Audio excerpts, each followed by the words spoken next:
Hello students, आइए देखते हैं चैप्टर 19 की 5वीं हेडिंग वृक्क क्रियाओं का नियमन। ठीक है, वृक्क जो है, किडनी जो है, वो कैसे उसको कंट्रोल किया जाता है, कैसे उसका नियमन होता है, इसके बारे में इस हेडिंग में आप पढ़ेंगे। यह चैप्टर 19 की 5वीं हेडिंग है, वृक्क क्रियाओं का नियमन। वृक्कों की क्रियाविधि का नियंत्रण और नियमन हाइपोथैलेमस के हार्मोन की पुनः भरण क्रियाविधि और कुछ सीमा तक हृदय द्वारा होता है। ठीक है, तो वृक्कों की जो क्रियाविधि है, किडनी जो वर्क फंक्शन है किडनी का, तो कैसे वो कंट्रोल होता है, कैसे वो रेगुलेट होता है। तो वृक्कों की क्रियाविधि का नियंत्रण और नियमन जो है हाइपोथैलेमस के हार्मोन की पुनर्भरण क्रियाविधि अर्थात सानिध्य गुच्छ उपकरण और JJA और कुछ सीमा तक हृदय द्वारा होता है। ठीक है, कैसे होता है आइए समझते हैं। शरीर में उपस्थित परासरण ग्राहियां होती हैं। शरीर में उपस्थित परासरण ग्राहियां रक्त आयतन, शरीर तरल आयतन और आयनिक सांद्रण में बदलाव द्वारा सक्रिय हो जाती हैं। ठीक है, तो अगर शरीर में रक्त आयतन, शरीर तरल आयतन और आयनिक सांद्रण में परिवर्तन होता है, बदलाव होता है, तो शरीर में उपस्थित परासरण ग्राहियां जो हैं वह एक्टिवेट हो जाती हैं, सक्रिय हो जाती हैं। शरीर से मूत्र द्वारा जल का अत्यधिक ह्रास इन ग्राहियों को सक्रिय करता है। ठीक है, शरीर से यूरिन द्वारा, मूत्र द्वारा जल का अत्यधिक ह्रास अर्थात मूत्रलता, डायूरेसिस, इन ग्राहियों को सक्रिय करता है, जिससे हाइपोथैलेमस प्रतिमूत्रल हार्मोन अर्थात एंटी डायूरेटिक हार्मोन ADH और न्यूरोहाइपोफाइसिस को वैसोप्रेसिन के स्राव हेतु प्रेरित करता है। ठीक है, तो आप पढ़ रहे हैं वृक्क क्रियाओं के नियमन के बारे में। आपको बताया गया कि वृक्क की क्रियाविधि का नियंत्रण और नियमन जो है हाइपोथैलेमस के हार्मोन की पुनर्भरण क्रियाविधि और कुछ सीमा तक हृदय द्वारा होता है। ठीक है, पुनर्भरण क्रियाविधि में सानिध्य गुच्छ उपकरण और JJA भाग लेते हैं। शरीर में उपस्थित परासरण ग्राहियां होती हैं। शरीर में उपस्थित परासरण ग्राहियां होती हैं जो रक्त आयतन, शरीर तरल आयतन और आयनिक सांद्रण में बदलाव द्वारा सक्रिय हो जाती हैं, एक्टिव हो जाती हैं। शरीर से मूत्र द्वारा जल का अत्यधिक ह्रास, शरीर से यूरिन के रूप में अगर जल अत्यधिक बाहर निकल जाए, अत्यधिक ह्रास, मूत्रलता या डायूरेसिस कहते हैं इस स्थिति को, मूत्रलता कहेंगे या फिर डायूरेसिस इस कंडीशन को कहेंगे। उस समय जो है यह जो शरीर में उपस्थित परासरण ग्राहियां हैं वह डायूरेसिस की अवस्था में सक्रिय हो जाती हैं। इन ग्राहियों को सक्रिय करता है। जब यह ग्राहियां सक्रिय होती हैं तो जिससे हाइपोथैलेमस, सक्रिय होने के कारण हाइपोथैलेमस जो है वह एंटी डायूरेटिक हार्मोन, प्रतिमूत्रल hormone, anti diuretic hormone ADH और न्यूरोहाइपोफाइसिस को वैसोप्रेसिन के स्राव हेतु प्रेरित करता है। ठीक है, तो डायूरेसिस की स्थिति में, शरीर से अत्यधिक जल के हानि की स्थिति में ग्राहियां सक्रिय हो जाती हैं, जिससे हाइपोथैलेमस जो है एंटी डायूरेटिक हार्मोन निकालता है। हाइपोथैलेमस जो है प्रतिमूत्रल हार्मोन निकालता है और न्यूरोफाइसिस को वैसोप्रेसिन के स्राव हेतु प्रेरित करता है। ADH जो एंटी डायूरेटिक हार्मोन है अर्थात ADH नलिका के अंतिम भाग में जल के पुनर्अवशोषण को सुगम बनाता है और मूत्रलता को रोकता है। तो एंटी डाययूरेटिक हार्मोन जो है वह नलिका के अंतिम भाग में जल के पुनर्अवशोषण को आसान बनाता है और डायूरेसिस अर्थात मूत्रलता को रोकता है। शरीर तरल के आयतन में वृद्धि, शरीर तरल के आयतन में वृद्धि परासरण ग्राहियों को निष्क्रिय कर देती है। ठीक है, अगर शरीर में तरल आयतन की वृद्धि हो जाए तो उस समय परासरण ग्राहियाँ क्या हो जाती हैं, निष्क्रिय हो जाती हैं। और पुनर्भरण को पूरा करने के लिए एडीएच एंटी डाययूरेटिक हार्मोन के स्रावण का निरोध करती हैं। एडीएच के स्रावण अब क्या हो जाता है, रुक जाता है, ब्रेक हो जाता है।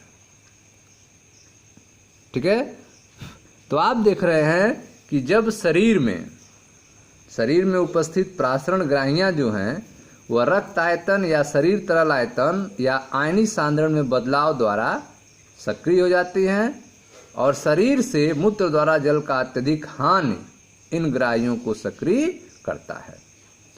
ठीक है, शरीर से अगर ज़्यादा मात्रा में जल का हानि हो मूत्र के रूप में तो यह ग्राहियाँ सक्रिय हो जाती हैं, जिससे हाइपोथैलेमस जो है तुरंत ADH hormone, anti diuretic hormone और न्यूरोहाइपोफाइसिस को वैसोप्रेसिन के स्राव हेतु प्रेरित करता है।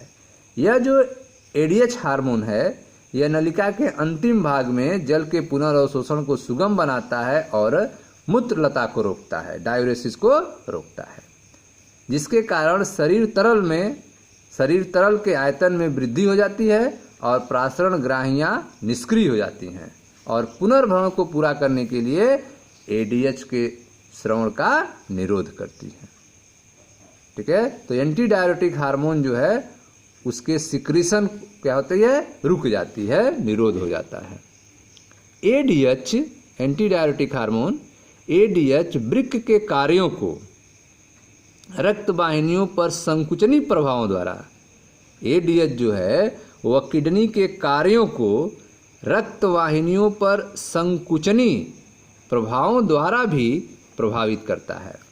ठीक है, तो आप देख रहे हैं कि जो वृक्क के कार्यों को रक्त वाहिनियों पर संकुचनी प्रभावों द्वारा भी एडीएच हार्मोन प्रभावित करता है। इससे रक्त दाब बढ़ जाता है। रक्त वाहिनियों के संकुचन होने के कारण ब्लड प्रेशर क्या होता है, बढ़ जाता है। रक्त दाब बढ़ जाने से गुच्छ प्रवाह बढ़ जाता है और इससे जीएफआर बढ़ जाता है। ठीक है, तो जो एंटी डाययूरेटिक हार्मोन है यह वृक्क के कार्यों को रक्त वाहिनियों पर संकुचनी प्रभाव द्वारा भी प्रभावित करता है। रक्त वाहिनियां क्या होती हैं, संकुचित हो जाती हैं इस हार्मोन के कारण। इससे क्या होगा, रक्त दाब बढ़ जाता है। रक्त दाब बढ़ जाने से गुच्छ प्रवाह दर बढ़ जाता है। गुच्छ प्रवाह क्या होता है, बढ़ जाता है और इससे जीएफआर बढ़ जाता है। ठीक है, तो यह आपने पुनर्भरण क्रिया विधि देखा हाइपोथैलेमस के हार्मोन के कारण। ठीक है, एडीएच हार्मोन के कारण। अब देखते हैं जेजीए। जेजीए की जटिल नियमनकारी भूमिका है। जेजीए की जटिल नियमनकारी भूमिका है। गुच्छीय रक्त प्रवाह, ठीक है, गुच्छीय रक्त प्रवाह।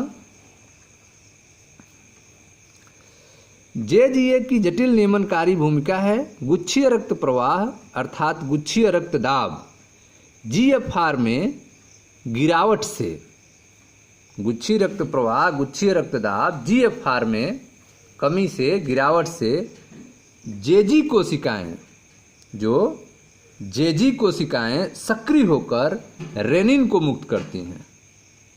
जेजी कोशिकाएं जो हैं सक्रिय होकर रेनिन को मुक्त करती हैं। रेनिन कब मुक्त होगा, जब जीएफआर में गिरावट होगा, जीएफआर में कमी होगा, गुच्छीय रक्त प्रवाह में कमी होगा या गुच्छीय रक्त दाब में कमी होगा। जिसके कारण जेजी कोशिकाएं सक्रिय होकर रेनिन को मुक्त करती हैं। यह रेनिन का क्या वर्क है? तो रेनिन जो है वह रक्त में उपस्थित एंजियोटेंसिनोजन एंजियोटेंसिनोजन को एंजियोटेंसिन फर्स्ट में और बाद में एंजियोटेंसिन सेकेंड में बदल देता है। रेनिन क्या करता है? रक्त में उपस्थित एंजियोटेंसिनोजन को एंजियोटेंसिन फर्स्ट और बाद में एंजियोटेंसिन सेकेंड में बदल देता है। ठीक है। एंजियोटेंसिन सेकेंड जो है, एंजियोटेंसिन द्वितीय, एक प्रभावकारी वाहिका संक्रीड़क है। एंजियोटेंसिन सेकेंड क्या होता है? एक प्रभावकारी वैसोकॉन्ट्रिक्टर होता है, वाहिका को सक्रिय करने वाला होता है, वाहिका को दबाने वाला होता है, वैसोकॉन्स्ट्रिक्टर होता है, जो गुच्छीय रुधिर दाब और जीएफआर को बढ़ा देता है। गुच्छीय रुधिर दाब और जीएफआर को बढ़ा देता है। एंजियोटेंसिन द्वितीय जो है अधिवृक्क बलकुट को, एंजियोटेंसिन द्वितीय अधिवृक्क बलकुट को एल्डोस्टेरोन हार्मोन स्रावण के लिए प्रेरित करता है। ठीक है। यह जो एंजियोटेंसिन द्वितीय है, यह अधिवृक्क बलकुट को, एडनल कार्टेक्स को एल्डोस्टेरोन हार्मोन स्रावण के लिए प्रेरित करता है। यह एल्डोस्टेरोन हार्मोन के कारण नलिका के दूरस्थ भाग में सोडियम आयन तथा जल का पुनर्अवशोषण होता है। एल्डोस्टेरोन हार्मोन के कारण नलिका के दूरस्थ भाग में सोडियम आयन तथा जल का पुनर्अवशोषण होता है। इससे भी रक्तदाब और जीएफआर में वृद्धि हो जाती है। यह जटिल क्रियाविधि रेनिन एंजियोटेंसिन क्रियाविधि कहलाती है। यह जो जटिल क्रियाविधि है जो रेनिन के कारण हो रही है, इसे रेनिन एंजियोटेंसिन क्रियाविधि कहते हैं। ठीक है। तो जेजीए की भूमिका आप देख रहे हैं कि जेजीए जो है यह भी एक जटिल नियमनकारी भूमिका होती है इसकी। यह गुच्छीय रक्त प्रवाह, गुच्छीय रक्तदाब, जीएफआर में गिरावट से, कमी से जेजी कोशिकाएं सक्रिय होकर रेनिन को मुक्त करती हैं। यह रेनिन जो है रक्त में उपस्थित एंजियोटेंसिनोजन को एंजियोटेंसिन फर्स्ट में और बाद में एंजियोटेंसिन द्वितीय में बदल देती है। ठीक है। यह जो एंजियोटेंसिन द्वितीय है, यह एक प्रभावकारी वाहिका संकीर्णक होता है, वैसोकॉन्स्ट्रिक्टर होता है, जो गुच्छीय रुधिर दाब और जीएफआर को बढ़ा देता है। कैसे बढ़ाता है? तो एंजियोटेंसिन द्वितीय जो है अधिवृक्क बलकुट को एल्डोस्टेरोन हार्मोन स्रावण के लिए प्रेरित करता है। एंजियोटेंसिन द्वितीय जो है यह अधिकृत बलकुट को, एडनल कार्टेक्स को एल्डोस्टेरोन हार्मोन स्रावण के लिए प्रेरित करता है। यह एल्डोस्टेरोन हार्मोन के कारण नलिका के दूरस्थ भाग में सोडियम आयन तथा जल का पुनर्अवशोषण हो जाता है। इससे भी रक्तदाब और जीएफआर बढ़ जाता है, वृद्धि हो जाती है। यह जटिल क्रियाविधि रेनिन एंजियोटेंसिन क्रियाविधि कहलाती है। ठीक है। हृदय के अलिंदों में अधिक रुधिर बहाव से, ठीक है, हृदय के अलिंदों में अधिक रुधिर के बहाव से अलिंदीय नेट्रियूरेटिक कारक ANF स्रावित होता है। ठीक है। हृदय के अलिंदों में अधिक रुधिर के बहाव से ANF स्रावित होता है। अलिंदीय नेट्रियूरेटिक कारक ANF स्रावित होता है। यह जो ANF है, अलिंदीय नेट्रियूरेटिक कारक है, इसके प्रभाव से वाहिका विस्फारण अर्थात रक्त वाहिकाओं का विस्फारण हो जाता है, रक्त वाहिकाएं फैल जाती हैं। ANF से वाहिका विस्फारण होता है, जिससे रक्तदाब क्या हो जाता है? कम हो जाता है। ANF के प्रभाव से वाहिका विस्तारण होता है, जिससे ब्लड प्रेशर रक्त दाब कम हो जाता है। इस प्रकार से ANF क्रियाविधि रेनिन एंजियोटेंसिन क्रियाविधि पर नियंत्रक का काम करता है। ठीक है, जो ANF क्रियाविधि है जिसके कारण रक्तदाब कम हो जाता है, यह जो है रेनिन एंजियोटेंसिन क्रियाविधि पर नियंत्रक का काम करता है। ठीक है, आप पढ़ रहे हैं वृक्क क्रियाओं के नियमन के बारे में, तो इसमें आपने पढ़ा कि वृक्कों की क्रियाविधि का नियंत्रण और नियमन जो है हाइपोथैलेमस के हार्मोन की पुनर्बढ़न क्रियाविधि द्वारा, ठीक है, सानिध्य गुच्छ उपकरण की सहायता से, JGA और कुछ सीमा तक हृदय द्वारा होता है। ठीक है, तो पहले हाइपोथैलेमस के बारे में जानेंगे, फिर JGA के बारे में और फिर लास्ट में हृदय के बारे में जानेंगे। तो पहले शुरू करते हैं हाइपोथैलेमस के बारे में। तो शरीर में उपस्थित प्रासरण ग्राहियां होती हैं जो रक्त आयतन, शरीर तरल आयतन और आयनिक सांद्रण में बदलाव द्वारा सक्रिय हो जाती हैं। शरीर में मूत्र द्वारा जल का अत्यधिक ह्रास इन ग्राहियों को सक्रिय करता है, जिससे हाइपोथैलेमस प्रतिमूत्रल hormone, anti diuretic hormone ADH और न्यूरोहाइपोफाइसिस को वैसोप्रेसिन के स्राव हेतु प्रेरित करता है। ठीक है, ADH नलिका के अंतिम भाग में जल के पुनर्अवशोषण को सुगम बनाता है और मूत्रलता को रोकता है। ठीक है, शरीर तरल के आयतन में वृद्धि प्रासरण ग्राहियों को निष्क्रिय कर देती है और पुनर्भरण को पूरा करने के लिए ADH के स्रवण का निरोध करती है, रोक देती है। ADH वृक्क के कार्यों को रक्तवाहिनियों पर संकुचनी प्रभाव द्वारा भी प्रभावित करता है। ठीक है, ADH जो है वह वृक्क के कार्यों को रक्तवाहिनियों पर संकुचनी प्रभावों द्वारा भी प्रभावित करता है। इससे रक्तदाब बढ़ जाता है। रक्तदाब बढ़ जाने से गुच्छ प्रवाह बढ़ जाता है और इससे GFR बढ़ जाता है। ठीक है, JGA की जटिल नियमनकारी भूमिका होती है। JGA की जटिल नियमनकारी भूमिका होती है। गुच्छीय रक्त प्रवाह, गुच्छीय रक्तदाब, GFR में गिरावट से JG कोशिकाएं सक्रिय होकर रेनिन को मुक्त करती हैं। ठीक है, यह जो रेनिन है यह रक्त में उपस्थित एंजियोटेंसिनोजन को एंजियोटेंसिन फर्स्ट में और बाद में एंजियोटेंसिन द्वितीय में बदल देता है। एंजियोटेंसिन द्वितीय जो है यह एक प्रभावकारी वाहिका संकीर्णक है जो गुच्छीय रुधिर दाब और GFR को बढ़ा देता है। एंजियोटेंसिन द्वितीय अधिवृक्क बलकुट को एल्डोस्टेरोन हार्मोन स्रावण के लिए प्रेरित करता है। यह एल्डोस्टेरोन हार्मोन के कारण नलिका के दूरस्थ भाग में सोडियम आयन और जल का पुनर्अवशोषण होता है। इससे भी रक्तदाब और GFR में वृद्धि हो जाती है।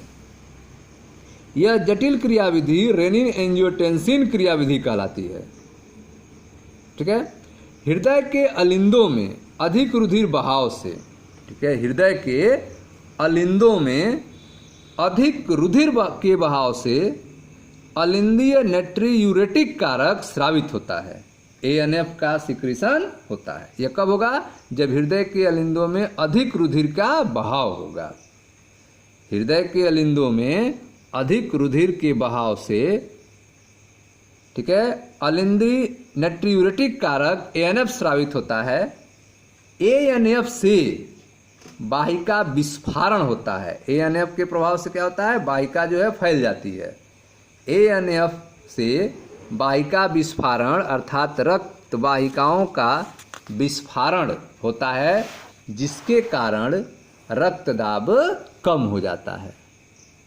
इस प्रकार से ANF क्रियाविधि रेनिन एंजियोटेंसिन क्रियाविधि पर नियंत्रक का काम करता है। ठीक है स्टूडेंट्स, तो यह था आपका वृक्क क्रियाओं के नियमन के बारे में। Thank you.